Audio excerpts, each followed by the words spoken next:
review the light. Today we're going to be taking a look at the new EC20 by Nitecore. But really quick, if you haven't yet, go ahead and click this link right up here to subscribe to my YouTube channel. Keep up to date with all the latest videos. You can follow me on Facebook for other news. And if you click on this link that I'm going to put in the description below, it'll take you to the full review where you'll be able to see great things like the runtime graphs, the spectrum, all the sorts of data, pictures, everything, all that great stuff. So at any point in the review, if you have any more detailed questions, be sure to check that out. So the EC20 by Nitecore, you can see they claim 960 lumens off of an XML2 emitter. I'll be testing the output claims independently, and that'll be posted in the full review. You can see some of the other stats here on the box. This is their standard packaging. I'll go ahead and open it up, and you can see inside in this little plastic pack we have the accessories. It's just their standard lanyard with the Nitecore logo on it there and a couple of extra O-rings, the warranty card, and then the light itself. Pull that out. Alright, so you can see it's a very compact light. Like I said, it runs off of a single 18650 battery. It is very slim. You can see it even in my hand. It just extends beyond the end of my hand a little bit, so it's a little bit longer than maybe some of the most compact 18650 lights, but it's probably one of the most compact 18650 powered lights that I've reviewed. So that's a nice feature. It's, like I said, powered by an XML2 emitter, so you can see that down in there. It's that's currently one of the most efficient high brightness emitters you can get, so it's good to see. You got the smooth reflector, but it is fairly small, so this isn't going to be a mega thrower. And you can tell it's got a couple of heat dissipation fins in here. That helps increase the surface area of the light, so when heat builds up, it can move the heat out away from the emitter into the body and then into the air around it quicker.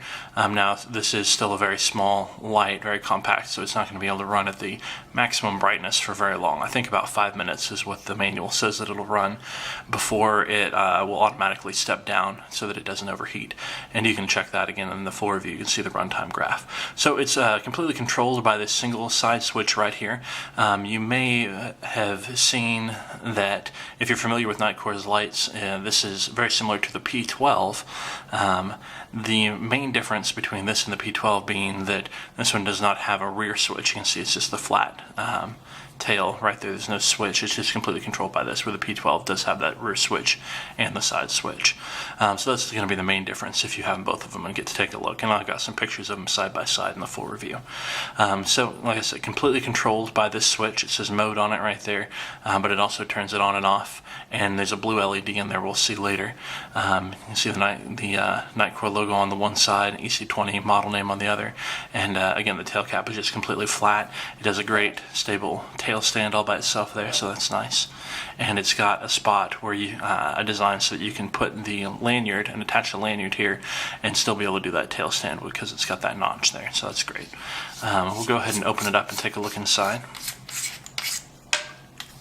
It comes apart in two sections. Well, three sections, and comes apart in two places, makes three sections. Inside the head, and you'll see Nitecore's standard mechanical reverse polarity protection. So if you look closely, you can see that gold-colored part there is where the contact is made from the battery to the head, and it's surrounded by this plastic ring. So you need to have a battery that has at least a little bit of a raised top, a button-top battery, in order to make connection there. If you just have a flat-top battery, it's not going to be able to make it past the reverse polarity protection. So what that does is if you say insert the battery backwards here, the flat end isn't going to be able to make connection there, and you won't damage the electronics at all or the battery by having the battery in there backwards. So if you take a close look at the threads, nice square cut anodized threads. Those will last a long time. They came real well lubricated. That's what I like to see in the lights. I'll put that section back on. The rear threads are the same. They're the square cut and anodized. So again, they'll just last a long time and really smooth action when you take the thread, when you screw the things on and off. If you look in here, you see the large rear spring make connection with the negative terminal of the battery. So you've got the battery loaded up in there. You notice here it's blinking a few times. It did 4 blinks and then 2 blinks. This is a voltage indicator for the battery. So whenever you insert the battery, it will read out the voltage in a series of blinks. and the first number of blinks that it does is the number in front of the decimal, and the second number is the number behind the decimal for the battery voltage. So again, I'll just loosen and tighten this really quick, and you see it does 1, 2, 3, 4, and that's pause, and then 1, 2. So it's 4.2 volts right now, so it's fully charged battery that I have in there.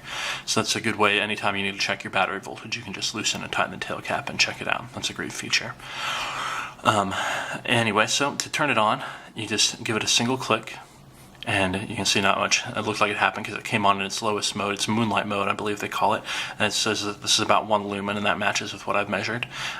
So obviously you can't see it too well here in this lit room. We'll be able to look at how bright that is again when I take it outside in the dark, but here you can see it on my hand. A little bit of light coming out, and the 1 lumen is good for just seeing around in low light without ruining your night vision or drawing a lot of attention to yourself or that sort of thing. So if I want more brightness, I hold down on the switch for about half a second, and it moves up to the next mode. And it's low mode, it's medium, and it's high. And again, I'm just cycling through these modes by holding down on the switch.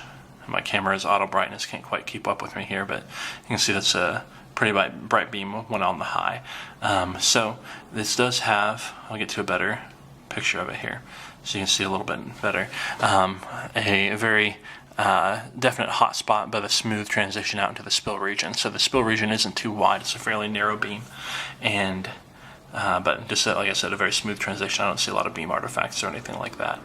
And if you want to see the true color of the light, it's the best idea to look at the beam shots that I'll take in the full review. And then those are the regular brightness modes. So say I leave it on in the medium mode and I turn it off. When I turn it back on, it comes back on in that medium mode. Or if I leave it on in high, I turn it off, it comes back on in high. The only exception is from off, say whatever mode I left it in. You remember I just left it in high. If I hold down on the switch instead of clicking it, then it comes back on in the moonlight mode, the lowest output mode. So you always have direct access to that lowest mode, no matter what other mode you leave it in. So I leave it in that one. If I turn it off, back on, back in the moonlight. The last function, if I double click the switch, I go into strobe, and once I've activated the strobe mode, if I hold down on the switch, I can move to SOS, or I can move into the beacon, which is just a short intermittent pulse there.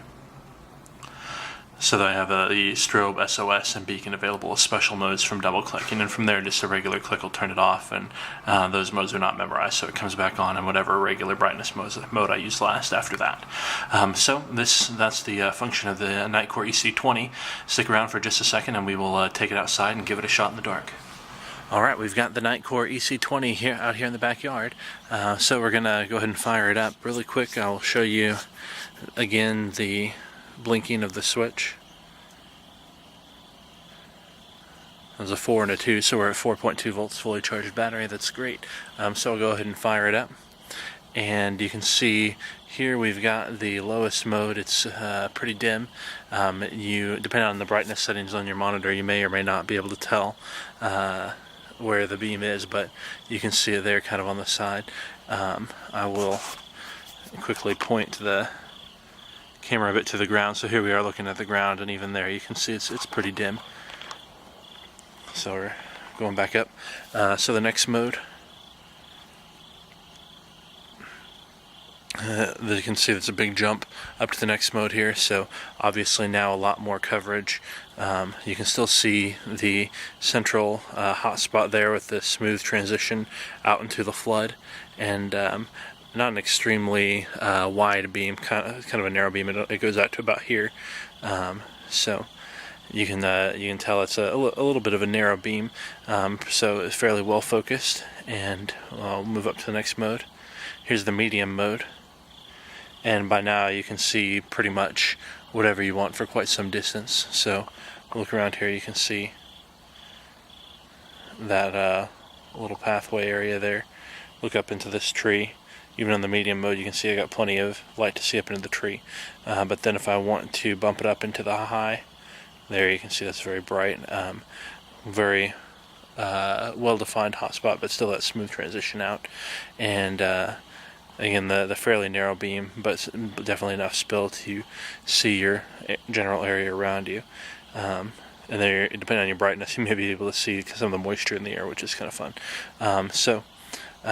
This is what the high mode looks like. So I'll run through those again for you. This is the low, medium, high. Excuse me, the very low, the medium, lower, medium, and high. It goes a little quickly, as you can see, the ramping through. And then if I want to see the strobe mode, here's the strobe mode here. Just again got to that by the double click. And then holding down for a second, I'm in the SOS. That's what this looks like out here.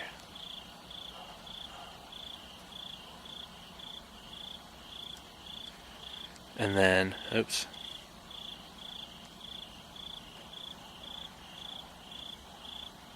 Here's the beacon with just a quick flash intermittently.